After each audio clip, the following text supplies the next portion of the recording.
Hi everybody, it's Tom from Vehicle Visionary. Today we're at Holmes Volvo Cars, and this is the 2022 Volvo XC40 T5 R-Design. It's an all-wheel drive model, and it has an exterior color of thunder gray that's going to be accented by the charcoal interior. And I really like the fact that it has the white contrast stitching that just gives it a nice look, really sets it apart. For 2022, the only real changes you'll see on the XC40 or with the XC40 will be changes to standard and available equipment options. And we'll take a quick look here at the tires.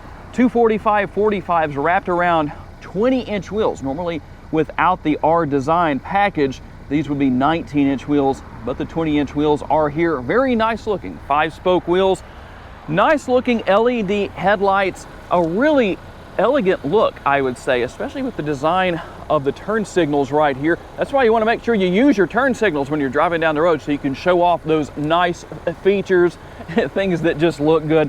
Also, here on the lower portion of the bumper, you're going to have the LED fog lights. And a quick look at the remote. If you're new to the Volvo brand, the buttons to control everything are found there on the side with lock, unlock, everything pretty easy to figure out. Now, when you do lock the vehicle, you will see that the power folding side view mirrors will fold in, just so you can see that in action.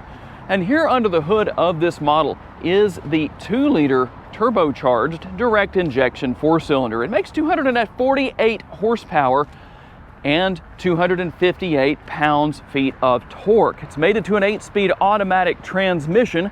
As I mentioned earlier, this is an all-wheel drive model. MPGs come in at 22 city, 30 out on the highway, a combined total of 25, and Volvo says per every 100 miles you drive this XC40 with this 2-liter under the hood, you should use 4 gallons of gas. I mentioned earlier the fact that the front headlights and the turn signals that are incorporated into those headlights have a very nice, elegant look. And you'll find the same thing here with these rear taillights, nice and large and just a nice overall look.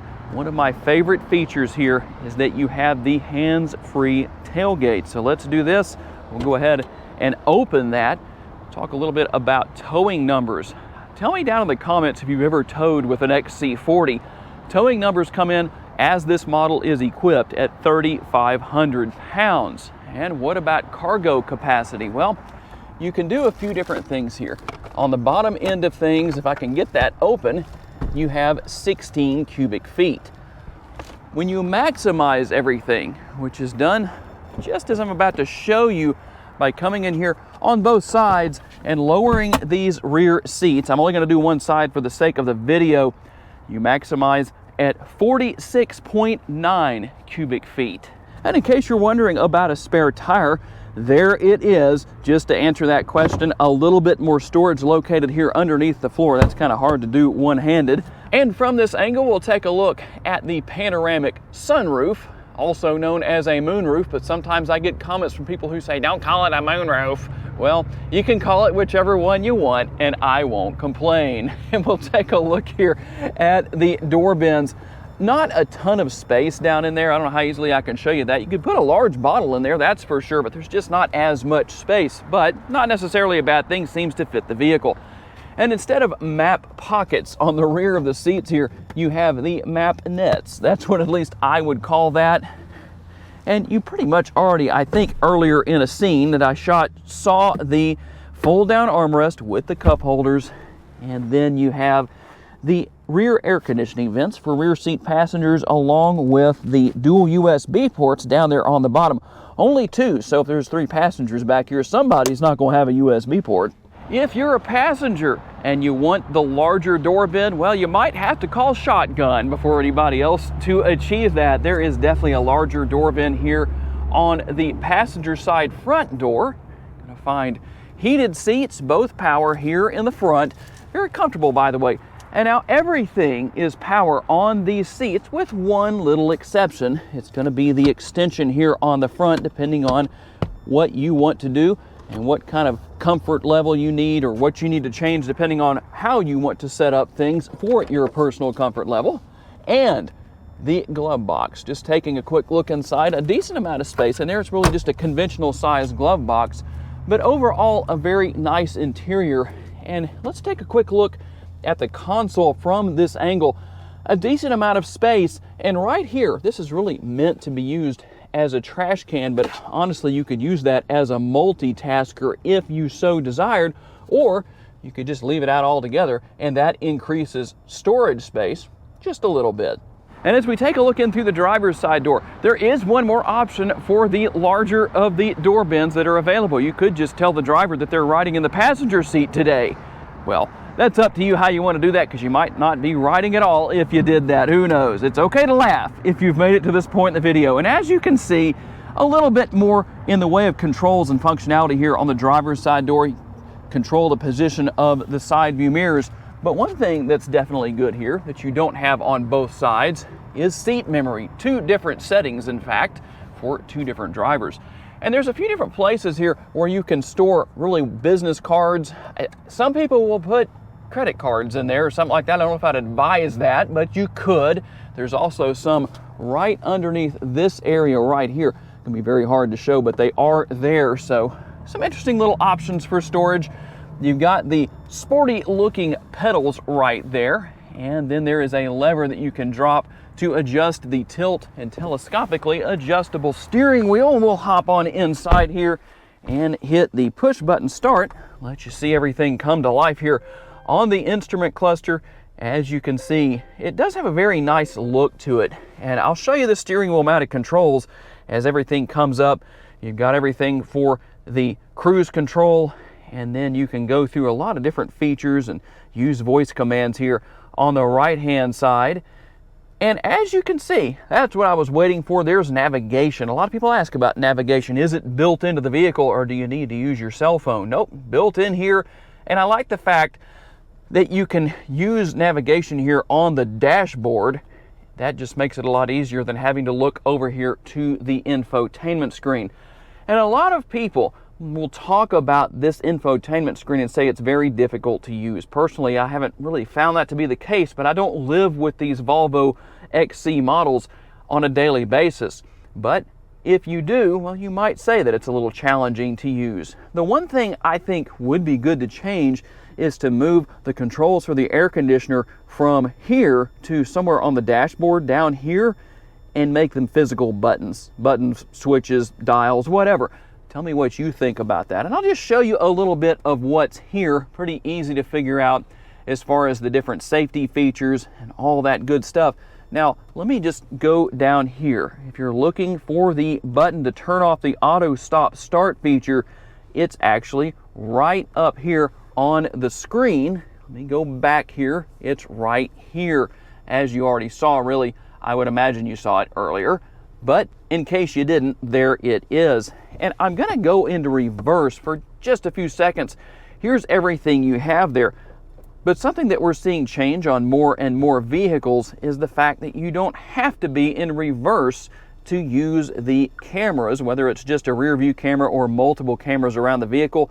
You can zoom in right there. We'll zoom back out. You also have the 360-degree view camera, and as you can see, you can click right there and go in and take a closer look at what's around you in multiple areas of the vehicle. Makes it pretty simple to keep from hitting anything, and I realize a lot of us made it for many years without that, but it is nice to have regardless.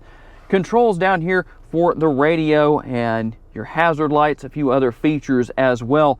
And like I said, right under here is where you'll find one more space for either business cards or whatever cards you want to put there.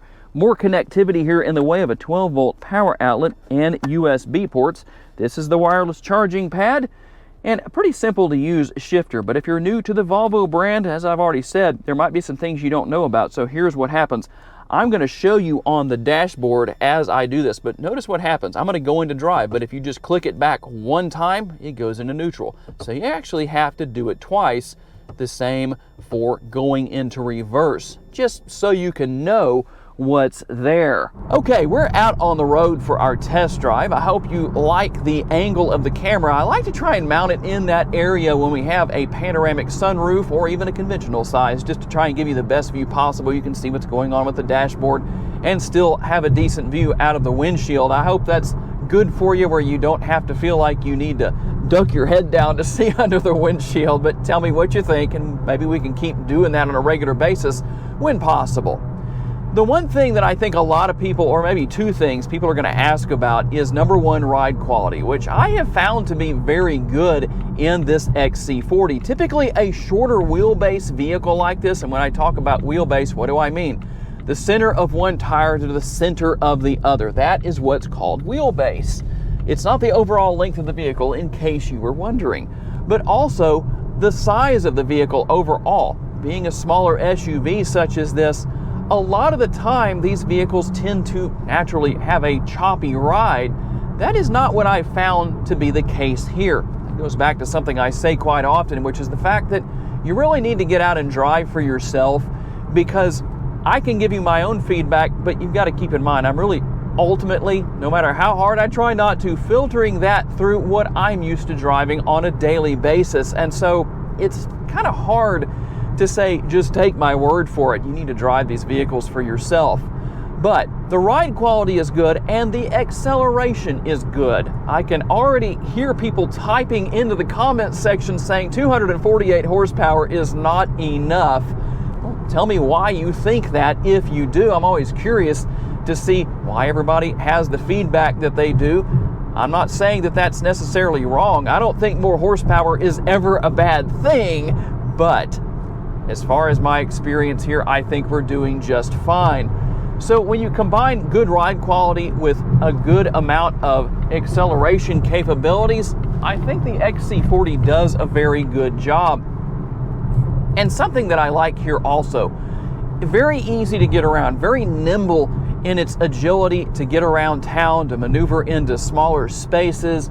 If you live in an area where the parking is very tight, obviously you know how challenging that can be in a larger vehicle, say a full-size SUV such as a Suburban or a Tahoe or something along those lines. So that's where something like this comes in handy if it's something that will meet your needs. And ultimately, comfortable steering wheel, it's leather wrapped, very responsive. The vehicle handles great. It's not a high performance vehicle, but that doesn't mean that it doesn't still have some solid handling capabilities when it comes to getting down the road. Maybe even a little bit of a sporty feel would be the way that I would put it. But I'm not saying that the XC40 is a sports SUV. Still, you can have as much fun as you want, and if you want the ultimate in acceleration, well, this obviously isn't the place to go. The XC40 Pure Electric will give you that, even though, well, 4.7 seconds is what Volvo says the XC40 Pure Electric will do. I actually pulled it off in 4.4 seconds. Not that you can tell a difference in 0.3 of a second, but it is what it is in the interest of fair reporting. But overall, everything here, user-friendly, even though I know a lot of people are going to say that the infotainment screen is anything but user-friendly. Well, everyone's going to have their varying opinions on that, being that, again, it goes back to the fact that I'm not going to drive this all day, every day. I don't own an XC40 personally. If I did, maybe I would say something different than what I do about the center screen. But after I've featured enough of these vehicles on the YouTube channels where I post videos, I've found it to be really no problem to use, other than the fact that I would like to see some physical buttons for the air conditioning system. Again, feedback. What do you think? Would you like to see that change when there's a full redesign of these XC40s? I'm always curious to get your feedback. Tell me down in the comments if you plan to buy a 2022 XC40. What trim level do you plan to buy? What features? What exterior and interior colors? I'm always curious to know. Gotta say a special thanks to my friends here at Holmes Volvo Cars for loaning me this model for the day, and all of you for being kind enough to give me the opportunity to give you a vision for your next vehicle. If you enjoyed this video, make sure to check out another of the videos that is on the screen right now, and I will see you there.